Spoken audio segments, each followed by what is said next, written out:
Welcome to Subscription Prescription, the podcast where you get the information you need to scale your subscription program.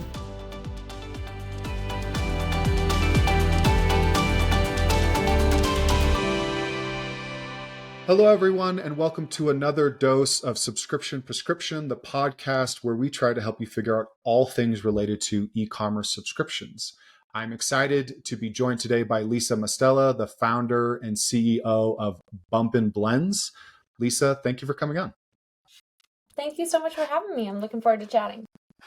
Absolutely. And I want to start by saying I'm really grateful. Recharge connected us, and Recharge is actually sponsoring this podcast episode. For those of you that aren't familiar, every year Recharge puts out a really compelling report related to the state of subscriptions.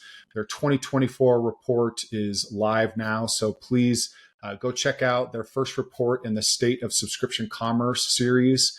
We've got some juicy stats related from last year. It's full of great takeaways, like how brands who made their products part of customers' daily routines came out on top.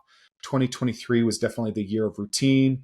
And how will that affect your business this year? So I've got a link to the guide in the show notes. You can go to rechargepayments.com/subrx to check that out. But I'm excited to be talking to you, Lisa, because something that I talk about on this podcast all the time is routine, understanding your subscribers. So I would love to just start actually, though, first, before we get too far down into that rabbit hole, of telling everybody a little bit more about yourself and your journey to creating Bumpin Blends. Yeah, I'm excited to dive in. I just actually read Recharge's report, and so I'm like buzzing with the stats on that. But I'm Lisa Mastela. I am a master's in public health nutrition and a registered dietitian nutritionist. So my background and experience was always in working with patients and working with clients and working with people either in a hospital setting or on a one-on-one outpatient setting to use nutrition to optimize their health. And one of the number one things I always recommended to anyone I worked with was smoothies. I mean, smoothies just were such a big part of my prescriptions for people. Whether you were, trying to build muscle, trying to lose weight, maybe you're even in the hospital with a chronic illness and needing the extra protein or needing X, Y, and Z in an easy format. And so smoothies were just a really big part of my professional life. And then personally, they were always a way that I sort of biohacked my body before biohacking was a big thing. But Right. I was able to kind of use my dietitian chops to make these concoctions that would really work. Whether I was feeling really moody and cranky, I'd make a smoothie with extra nut butter and oats to help balance out mood. If I had trouble sleeping, I'd make a smoothie with tart cherry juice and basil. If I, had wanted to support gut health or focus, I always kind of turned to smoothies as a means to pack all of the ingredients that would give me what I needed into one drink. And when I was working at a scientific wellness startup, I knew I wanted to start my own company, and I had gotten this idea when I was working there, and I was pregnant because when you're pregnant, you have every symptom under the sun. Like every day I woke up with something new bothering me. And so I was using smoothies a lot to sort of manage my symptoms. And smoothies just were such a huge pain. Like it took forever to make a smoothie. It made a huge mess. I ended up, throwing away countless different bags of wilted spinach that I never got to. Happens in our but house. I thought We get too many. Exactly. Yeah. We all have that judgy bag of spinach in the back of our fridge that's just looking at us like, are you going to use me? Am I going in the trash? And so I just sort of really experienced making a daily or sometimes even twice daily smoothie firsthand. And I was like, this sucks. This is horrible. This needs optimizing. And that was how the idea for Bumpin Blends was born, making these frozen cubes of completely perfectly dietitian designed functional smoothies frozen into cubes that you just mix with water or milk. And it's a perfect smoothie every time. And that's it. So you don't need to pull in other stuff. If I wanted it, I mean, I guess if I wanted to add strawberries is something I could, but totally. That's interesting because there's a lot of other products in your space though, where they make a powder that you can use as a drink or add to a smoothie, right? Everybody's always or you could add it to a smoothie. You're saying, no, this is the smoothie in a cube fast, water, milk, and you're done. Like, and I could use that in our house: oat milk, almond milk. Hmm. The kids are still drinking milk, but my wife and I Hmm. are off dairy, so it's something we could easily add in. I love that idea. So Exactly. you founded that Thank you. idea, and how was your initial like kind of go to market strategy then? What you were trying to show everybody You this, know, because again, I'm also like really impressed by the fact that at any given moment you could just make a smoothie to help with whatever you're feeling or experiencing that day. I'm a little bit jealous of that, but yeah. So tell me more about yeah, that kind of like initial go to market strategy and how you envisioned Bumpin Blends starting out. yeah, and it's funny. I think had I spent, you know, 7 years studying business, I would have had a go-to-market strategy, but I spent 7 years studying nutrition, so all I had was smoothie recipes. Right, right, And, I had this ability to make these smoothies at the drop of a hat based on what I was feeling and what I needed. But, you know, I didn't have a plan. I really didn't. I knew kind of this, I had this vision of what I wanted our customers' lives to look like with these smoothies. That love that. someone would just, on the first of the month, they get their box, they have 30 smoothies that they selected based on what they're feeling, and they drink their smoothie every day. And that was sort of what I envisioned. But I really did this, like, we are fully bootstrapped. We're profitable and doing really great, but we are, like, I own 100% of my company. We are not VC backed. We are bootstrapped, scrappy, very much like run like a mom and pop business, in the sense that we, are very much growing mindfully versus growing really quickly, like a lot of other CPG Right. brands lately. And so we started very humbly, and I sort of, I kind of made a deal with my husband because, we had a baby. I just, I was pregnant actually at the time when we made this sort of deal. And I was like, Mhm. I'm going on maternity leave. I'm going to be so bored at home with a newborn, which, my goodness, dumbest thing I've ever said in my life. I thought I'd be bored.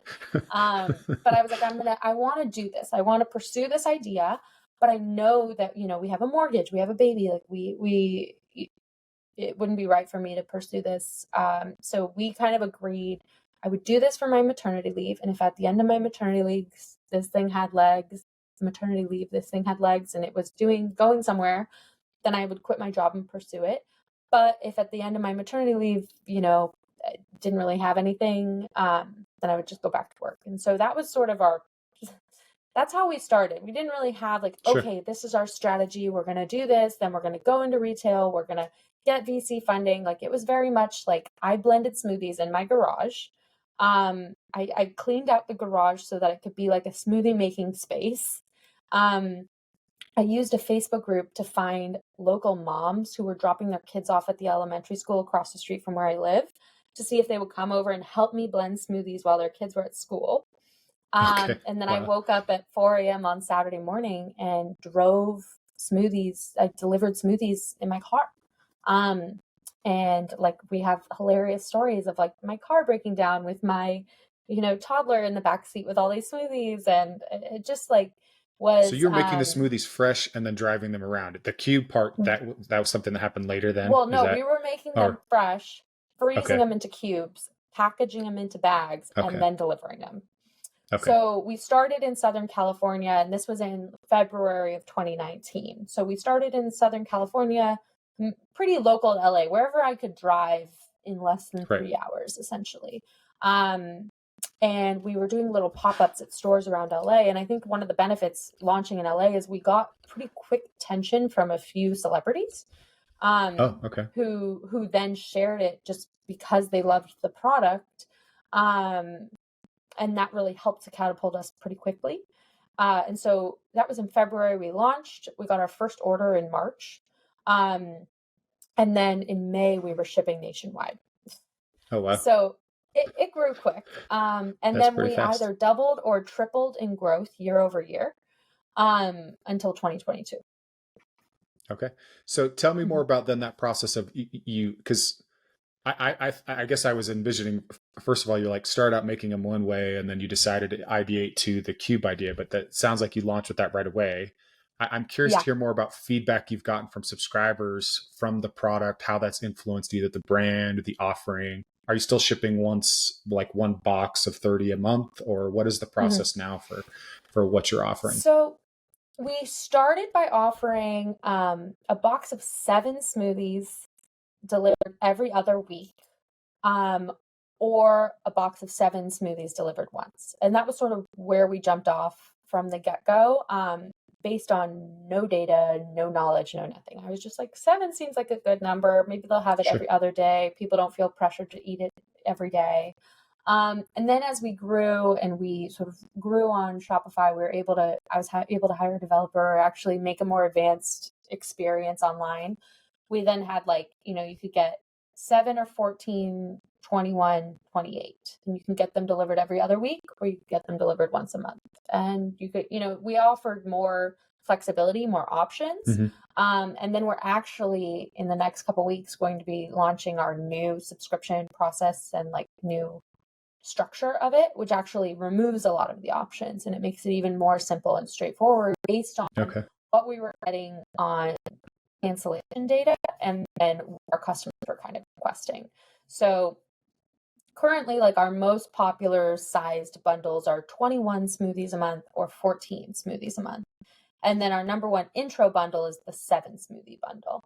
And when it comes to shipping frozen 7 smoothies, our margins are nothing. It's essentially we're just trying to get you to taste it and then you hope that you upgrade, which often people do.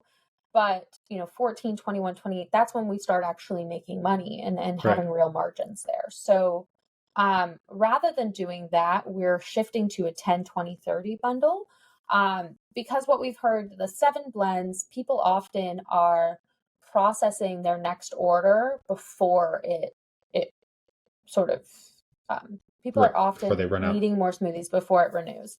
And then when people order the 14, sometimes, half the time they upgrade to the 21, and then half the time they say they have too many blends and they need to skip their next bundle or they need to cancel. And so I'm hoping that switching to the 10, 20, 30 gives people a little bit more of what they want, and is able to protect our margins a bit, because we can grasp those 14 blend people who want more by being the 20 blend people. And then we can grasp those 7 blend people who are renewing early in the 10 blend. Give you a little bit better margin on that smaller order, right? Exactly. As well. We get the better margin on the smaller order, and then we're able to get those people who had 14, they were getting 14 a month, or maybe they would have gotten 14 a month. That would be too much for them. Rather than skipping a bundle or canceling, we can just adjust them to 10 a month so they're getting the right amount. Because I think that's such a big part of subscriptions and being a part of someone's daily life.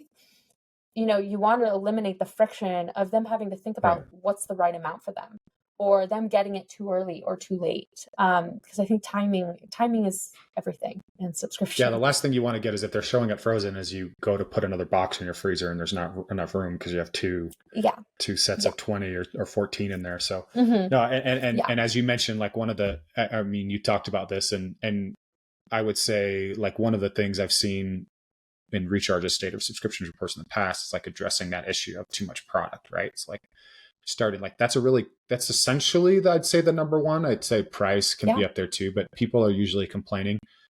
One of the things that I kind of on my soapbox about all the time is people have too much product, but why? And you're addressing that right now, which is people are going to have smoothies at a different cadence or frequency. I know if we got those at our house and they started to get popular, my kids would probably periodically, right? Because there'll be a week where they both want one every single day. And then there'll be 2 weeks where they don't think about them and they're eating Captain Crunch. And so it can be kind of hard on a family to try to balance that. But, say I'm actually, it's funny, you talking about this. My wife has been trying to crack this morning protein bar, making a shake and drinking in the car and all this stuff. So I'm actually excited to order this for her, surprise it for her so she can just try it out, because if it's that quick to make something healthy, I'm really excited about that. So sorry, that was a quick personal tangent, which I mention my wife all the time. I love that. It sounds like it's right up your wife's alley.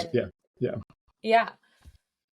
And exactly. And the 30 blend bundle really captures the families, truly. My kids as well. I now have 2 kids, and they literally, if there's Bumpin Blends in our house, it's gone. My kids are drinking 3 smoothies a day. They're having it for snacks. They're having it for dessert. They're having it for breakfast. They're having it after school.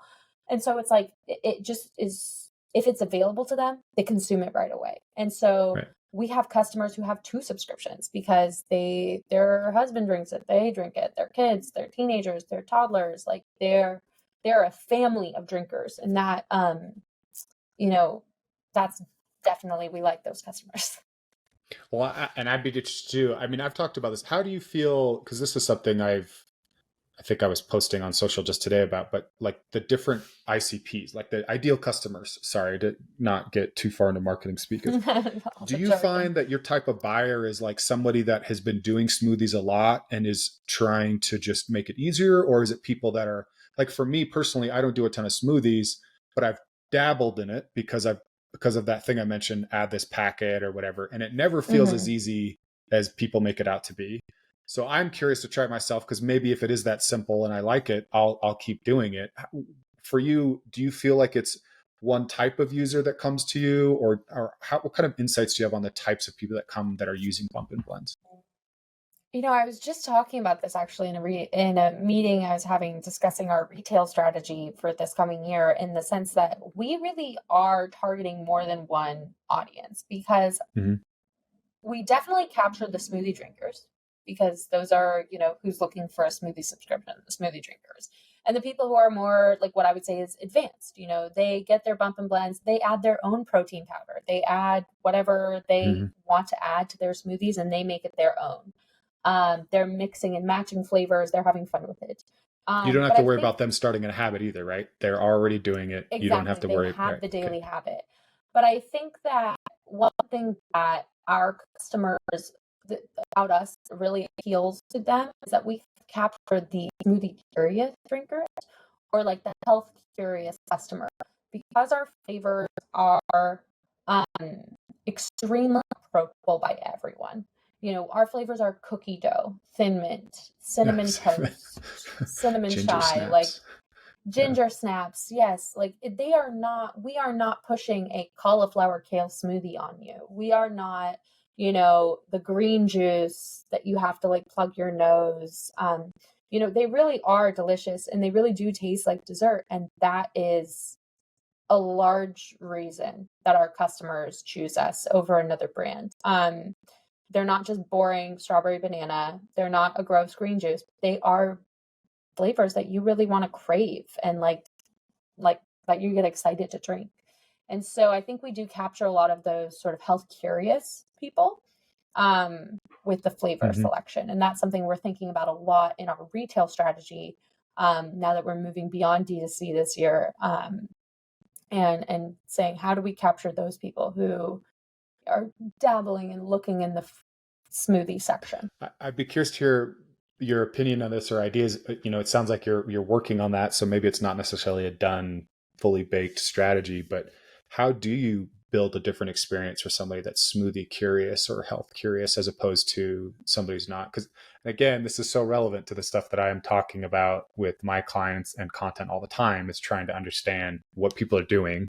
We mentioned at the top of the show, Recharge mentioning 2023 is the year of, personal habits. So I'm be curious to hear more about how, if you're doing or thinking about how you can get somebody who's smoothie curious to be a smoothie adopter, or lover. Um, so far we've done that by building that online community. We, I have so many ideas on how to do this, and I'm so excited about the prospect of doing it. But like I said, we are a scrappy bootstrapped company, and Right. my bandwidth for what I have time for in terms of business development is like pretty much maxed out. Right. But that's everybody, right? But There's so many things you that's could do. everybody. It's Yeah. There's, figuring out the important oh, thing yeah. you think. Yeah. Yeah. Right. Like oh man, I have so many ideas for campaigns and strategies to really turn a smoothie curious person into a customer. But it's on that like to-do list that never quite goes away. But I think that, your messaging online and the way that you're approaching these people, the way that they're, you're getting their eyeballs, that sort of, the perception of the brand online is so huge for them, because Mm-hmm. it can be really intimidating to be on Instagram or TikTok or whatever, and you see these green powders that you're like, oh, you tried one of them once a couple years ago, it was disgusting, and then you lost $60 because you bought a bag of it and you threw it in the trash, and then you are very like against it. And so there's an element of education that needs to happen for those people in order to trust another brand again. But education in the sense where you're not selling them, you're not even maybe selling them a healthy habit.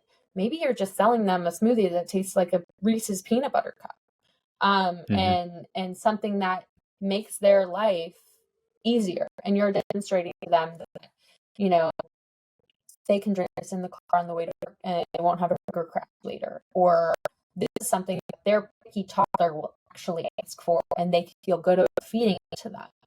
And so I think it's a matter of grasping these people where they're at and not trying to sell the whole product to them, but maybe pitch them with just the flavor or Right. just give them a vision of how their life might be enhanced with this product once they're drinking it. And having a product that delivers on that, right? Because again, if like, Yeah. again, smoothie curious person, maybe from my perspective, I'm going to try it. And if I'm going to try it once, maybe twice for myself. And if I have a bad, like, this is grainy, Yeah, like, yeah, I mean, you're honestly, done. this is how fun it is. I was trying actually a competitive product and I didn't read on the bag how you have to break up the powder before you start Mm-hmm. mixing it. And I went and mixed it and it did not, it was clumpy and it was horrible. And I Yeah. got super mad. I'm like thinking, and then I see the bag, oh, make sure you break it up before you do that. And I thought, okay, oops, I still haven't tried it again. Yeah, And because you you know, had that bad experience. right. Yeah. And it was my I fault, but at the same time, it's still my experience, right? So yeah. Yeah. And that's a big part of subscription health that I don't think people give enough attention to because I think if you run a business, especially a food and beverage brand, and your subscription health isn't good, you've got poor retention numbers, high turnover, low LTV, all that stuff. Um, like I think a lot of people are like, oh, we need to be throwing more money at meta ads to target different people, or More they need to be discounts. We this need and more this, discounts on more them too. discounts, Yeah. more promo. We need a 3-month discount. We need a this and a that. And it's like, maybe your product's not good. Like, because I sounds horrible, but like, you know what? I've tasted a lot of health food products, and very rarely do I find one I like. Like, Right. and I'm in the industry. I'm a dietitian. I'm supposed to like the green powder and the this and the that. And it's like to find one that tastes good, that you crave, that's easy to incorporate into your routine, you look forward to in the same way you look forward to like hot coffee in the morning. Right. That's very hard to find. And so I think Right. when consumers, I mean, I think the average consumer naturally has kind of a distrust for a lot of health products because they've probably been burned before. And so I think when you're selling a product, making sure that you're able to deliver on the promises is just so key. Because if your numbers aren't where they want them to be, I think the first place you need to look is your product. Your product. 100%. And really surveying your customers to say, like, why did you cancel? Why did you not renew? What did you not like about it? And I think that can really help because it's not always about like who you're targeting and how much ad Yeah. spend you have and all of that. It's like product has to be great, Yeah. We had Mark Ritz from especially nowadays.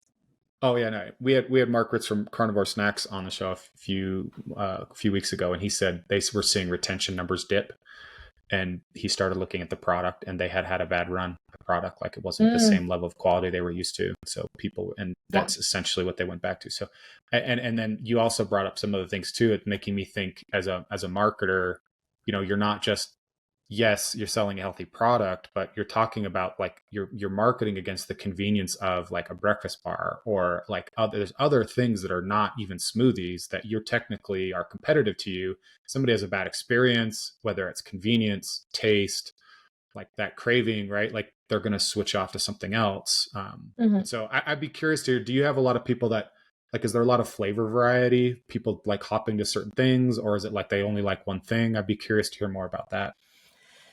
We see a real mix. I mean, we have one of my favorite customers. I mean, I have kind of my customers. I call my like a club of like 10 to 20% of our customers who have spent more than $5,000 with our Oh, brand. wow. Okay. And I love looking at them for data. And you really see among them, there's such a gamut.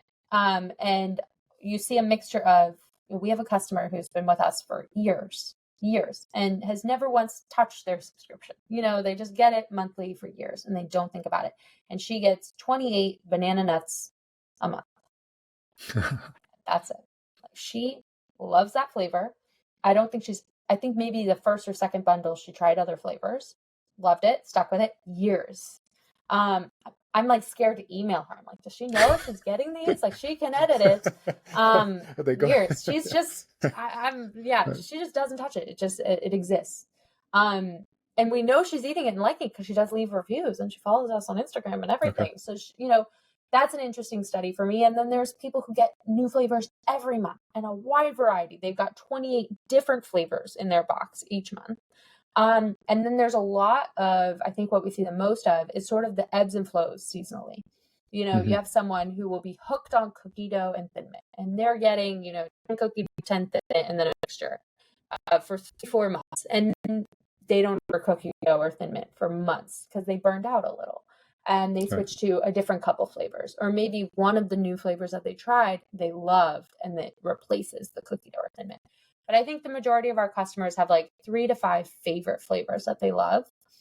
And then they throw in the fun flavors for a mixture. And I think that's one of the beauties of having a subscription. And one necessary part of a subscription for something in food and beverage, like you need to have variety. People are going to get burned out. You need to be able to keep them interested, keep them occupied. And that's something that's so fun in D2C that you're not able to do on retail shelves, is provide them with the fun, the limited time drops, the exclusive to subscriber flavors, the celebrity partnered products. Like, those are so exciting for our customers. Like, when we partner with a celebrity and create a limited time flavor, like that flavor is guaranteed to sell out. Guaranteed. And so people go nuts over it, and then they get so upset when it's gone. And so I think when you have a subscription, having that fun element to keep it interesting is great for retention. Well, I was going to say a story I use all the time is I've been a Dollar Shave Club subscriber for 6-7 years, and I never buy anything. I never try their product gifts. I never do anything. I've got it on the cadence I want. And I don't know if in their war room, so to speak, if I'm an ideal customer or not. I mean, obviously my LTV is higher than average or whatever, but I'm not doing anything extra. I'm curious, when you're talking about the community you've been developing, and you talked about that, it's like that club, or those like that 10 or 20% of your subscribers that have higher than spent more than $5,000 with you. And then you start talking about this too. This is a question of, how are you thinking? Do you have this mindset of how you're rewarding your best customers, or understanding who your best customers is? Like, is that part of Bumpin Blends kind of like mantra or philosophy, and how you treat with your wider customer base? Yeah, we have a loyalty program that's in place that we love for treating our most loyal customers. And our number one customer acquisition source is word of mouth. And I think a lot of that has to do with our loyalty program. But we do not run any Meta ads or Google ads, or we don't run any paid ads. Actually, we have never consistently run paid ads. We've done it a little here and there. We've dabbled, but consistently we have never run paid ads. Certainly not more than like a few grand thrown at it in a month. But our word of mouth and referral program and loyalty program is like one of the main ways we drive customer acquisition. And I just keep thinking about the touch point you talked about too, is I just think some products where it's like gifting is a problem in subscriptions, right? Where people, I buy a gift for you, you kind of like it, maybe you use it, maybe not. The brand has very little impact on that customer experience for that gifter, other than maybe an email or an insert. But it's like, I'm thinking with yours is, if I told somebody about that, I even gave them one to try, they order one themselves, they're instantly going to see if it works or not. It's not like a process where they need to see 30 days or 60 days to see a change in lifestyle potentially for them. So it comes back to your product. I mean, ultimately it's easy to refer and easy to people to try right away. Yeah. And that, I think, comes down to the quality and the taste. Like, for our product, like I'm confident we could remove all functionality from the messaging. We could it's just a smoothie and it tastes good, and we would be just fine because it tastes really good.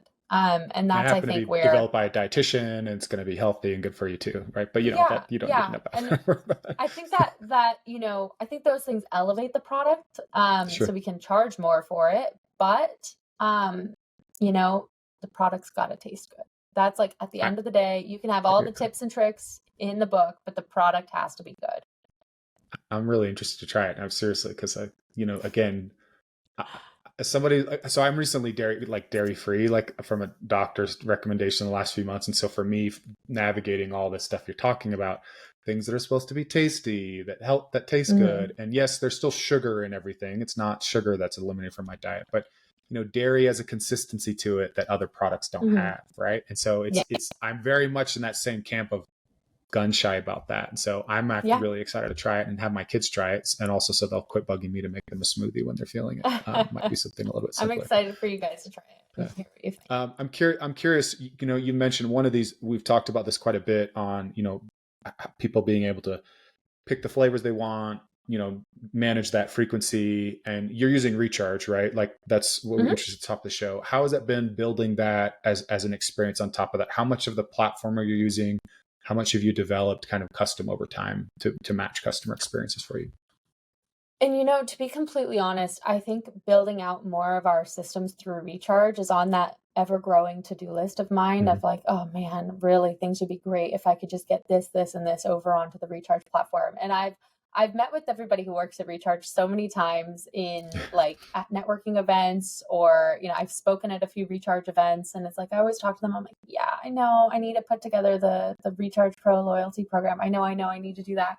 And it's always kind of been on my list, and then it just always gets pushed because it's just right now we're kind of a well-oiled machine, Sure. but we're not that well-oiled. If we moved over more systems onto the Recharge app, it would be better for us. But um, right now we use Recharge Pro, and I built out our um, checkout process and subscription, like build a box process to select your Mm-hmm. flavors. That was custom built because it was built years ago prior Right. to Recharge having Right. the build a box option. Um, However, now I'm very excited. We are switching to Recharge's build a box option. Currently, it is in development, and will be rolled out in the next couple weeks, which I'm so excited about. It's exciting. Get off Um, the custom code, get onto something that they can manage for you. Oh my gosh, I can't. I'm like so excited. And it's so beautiful. All the designs, everything are done. And so it's just like really beautiful, really seamless. And it just works so perfectly. Like all these things we had to do to make the custom build work, on our back end, like, something as simple as like getting the list of flavors that a customer selected to the fulfillment team in a way that they Right. can read and process Right. quickly when they're making the boxes quickly. Mm-hmm.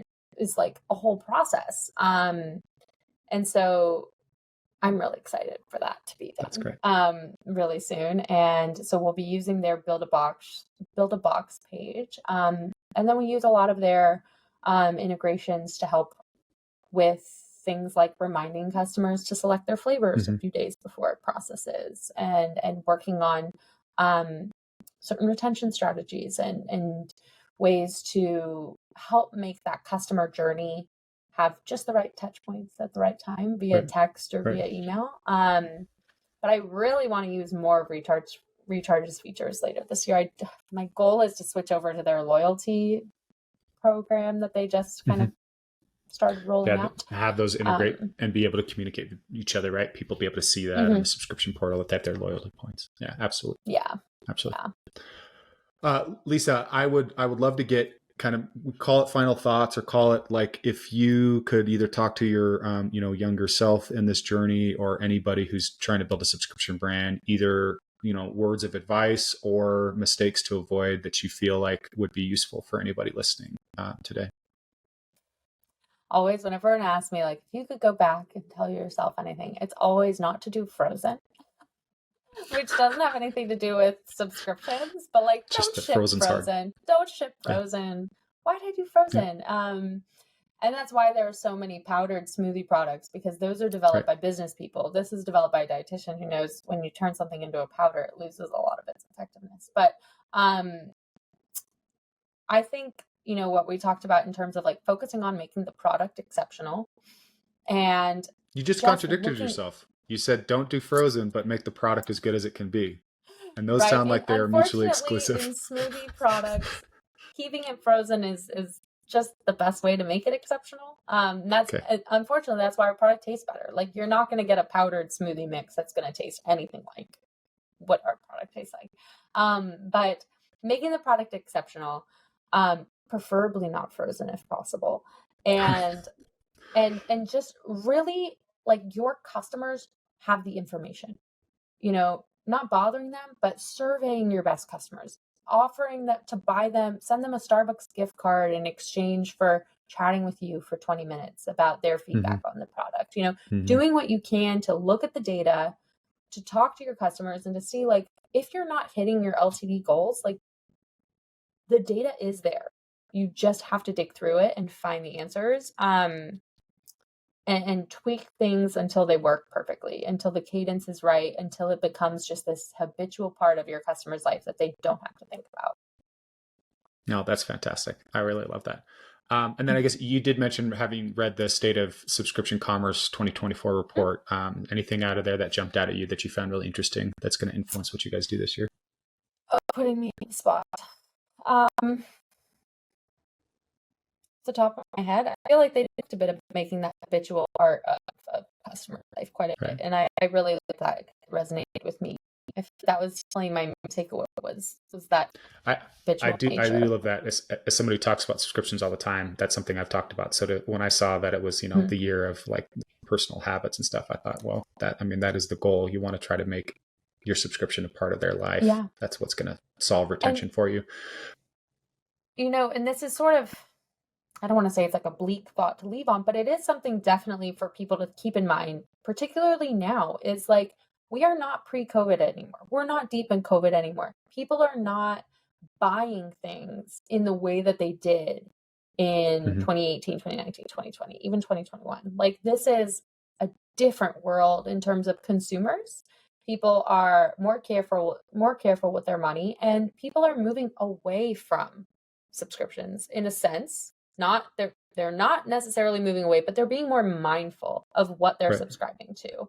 Not everyone is getting everything under the sun delivered to their door on a subscription basis anymore. They're being selective and careful with what they're subscribing to, because people are being more careful with their money. And I think that to make sure that your product fits in with that short list that people have decided they care about being delivered on a subscription basis, it needs to be a part of their life in such a seamless, beautiful way that it is, something that it would severely, like, inconvenience them to not be on their subscription delivery. Right. No, I had a good friend we were debating subscriptions years ago, and he asked me, why would I get a Dollar Shave Club subscription when I could just pick it up at the grocery store when I go shopping? And I thought, and I was like, well, I'm worried about forgetting it. So I don't worry about it. I think that makes tons of sense. Well, Lisa, I want to thank you very much for coming on the show. I am excited to order it. I think my family will love that. Everything you talked about, quality, emphasizing the consumer, their convenience, and really ultimately delivering just a great product and great experience is just, I think, a phenomenal lesson for anyone listening. And for those of you, again, who have tuned in, please go check out the State of Subscription Commerce 2024 report by Recharge. I want to thank them for sponsoring this show. So many of my clients and people that I know are using Recharge. We'll have a link to the report in the show notes, so please check that out. Again, Lisa, thank you so much for coming on the show. Thank you so much for having me. It was great chatting with you. Absolutely.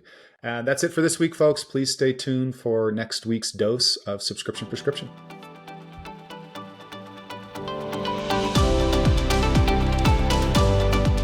That's it for today. Thank you for tuning in. Please subscribe so that you can get notified when new episodes come out each week on Tuesdays.